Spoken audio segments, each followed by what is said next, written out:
E2 here, embodied and empowered. So, I'm shifting things up a little bit in my own life and what I'm offering because they are directly related. So, just checking out my leg. I have to be constantly mindful of everything. Well, not everything, but everything in my body, mind, soul, and environment. Like, for example, not getting too hot, which I am a little bit here.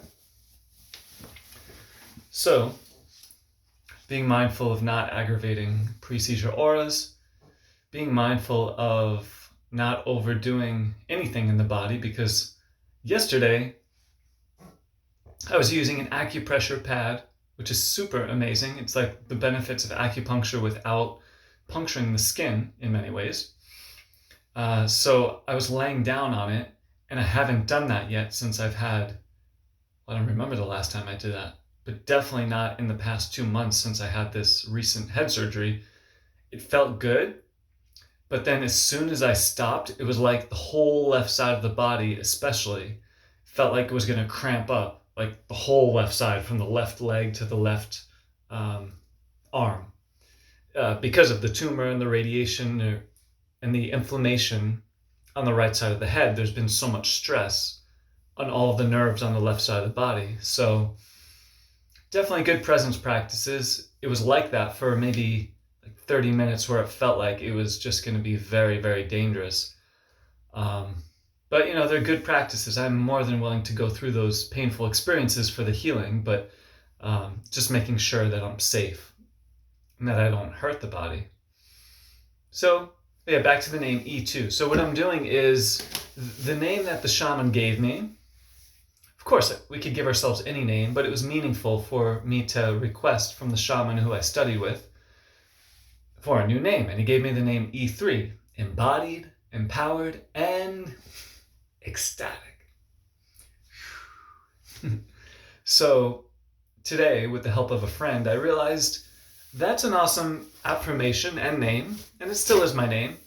But until the next head surgery, which will be my 5th surgery, I am affirming E2. It doesn't quite have the same ring as E3, but it is more appropriate for my needs right now. And I feel like it's more, the E3 is supportive for me and for others, but I feel like the E2, I am embodied, I am empowered, is especially supportive for me now with the energies happening in the world and the energies happening in my life, and for others with the energies that are happening in the world and maybe in your life.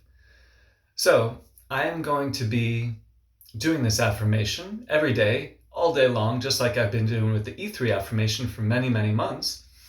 But now it's shifting to the E2 affirmation until I have my next head surgery. After that, it will be E3 again. So the whole idea with these affirmations, it is to connect with who we are and be present. And any affirmation can be useful if it's in alignment with your unique vibration and your needs. So that's an important thing to consider. So yeah, I'm excited to have this shift with the focus of embodiment and empowerment, grounding that energy. The ecstasy is always there and available, but for now, focusing on I am embodied, I am empowered. And then inhaling and exhaling and grounding the energy.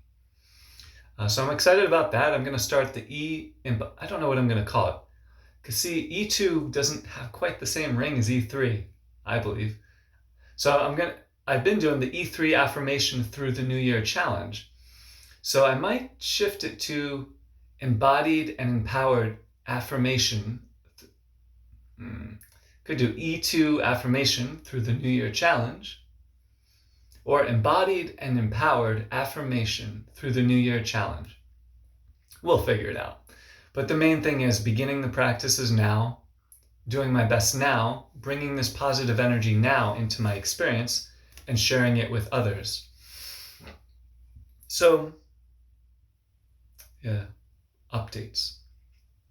I got very important dental work done. This was like a whole, I know it's kind of gross to look at, but this was like a whole like root canal tooth, infected. I have like a master dentist who like ninja'd this pretty much a fake tooth covering what he took out. So he didn't have to do an implant, but he took out the bad stuff and put this in somehow. I don't know how he did that. It's pretty amazing. So maybe it's partial implant. So I'm grateful for that.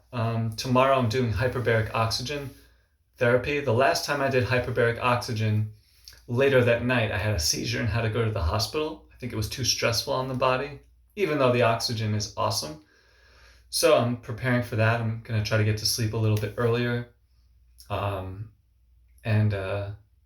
That is a little bit, I guess there is a little bit of fear, but no, because I'm going to be present and just face it.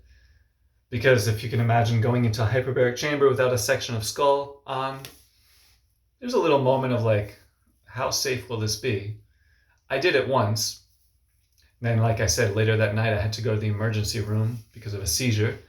But that was, I think, 3 weeks ago, and I've improved a lot since then. So I'm just going for it because every day I have to do everything I can to heal. That doesn't always mean go, go, go. It often means rest. But all day long, I'm only focusing on energies that support my unique vibration, my unique flow state, and my unique life purpose, which of course does involve serving and assisting others. It's not just about me, but first nourishing those energies and then sharing them with others. So as many distractions as possible, eliminating. And it's just every day, more and more elimination of any possible distractions internally or externally. It's like all day and night, full on fight for my life with a smile in my heart. And it's very rewarding to be in the pain all day long, to be doing these practices all day long. And it's building up strength, emotional endurance, mental clarity, compassion for others, awareness of myself. So let's see. Let's just seeing what time it is. It's not too late. That's good. So the pain is still really intense in the right side of the head and left side of the body, the left arm nerve pain. I have to decide every night, like, do I want to take, it's called gabapentin. It's a nerve blocker, which helps with the pain a little bit. And then there's Dilaudid. That's an opioid that I take rarely. I took one a few nights ago, like 1 milligram, which is a pretty small amount. Well, I think it is. I think 2 milligrams is the normal dose. Some people take 4 milligrams. Some people take more. Actually, it is a super small amount, 1 milligram. But even that, I try to first face the pain and face my reality without anything external. But then also I have to take many things into account, like if I don't sleep, that's detrimental to my healing. If I take too much of the opioid, that is detrimental for my healing too.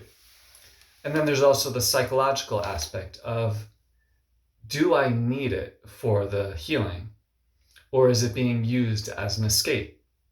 So I never want to use anything as an escape, even if it's even a positive thing, you could say. So I guess the thing's only positive or negative if it supports our highest path, and which I believe will automatically support other people's highest path. Like when we are following our truth and integrity, then automatically we'll serve other people. So I don't want to rant too long. I wanted to make this update because some people are curious how things are going. Things are great in my mind and soul. Body has extreme challenges every day. Pain. And then, of course, there are the challenges we're all going through in the world right now, or a lot of us are. And then just the challenges of being human. So who doesn't like a good challenge? I sure do, and I'm experiencing one now. There's much more I can share, but I want to finish this because then I want to create a short write-up of the I gotta figure out what I'm going to call it. It just sounds so clunky. The E2 Affirmation through the New Year Challenge, or Embodied and Empowered Affirmation through the New Year Challenge. Yeah, I like that better. So I'm going to do a little write-up, then I'll do a live stream of the Embodied and Empowered Affirmation. Gotta figure it out. Embodied and empowered through the New Year Challenge. It's probably good enough. So, yeah, for now, E2, E3 will come. Don't worry. It's still here, the ecstasy. But for now, focusing on embodiment and empowerment. Grounding that energy into the feet, into the earth, and assisting others in doing the same. So for now, E2 here, embodied and empowered. Wishing you well in all ways. Keep up the good fight for love, truth, health, happiness, connection to the earth, and manifesting miracles from God through you to the world. E2 here, wishing you well.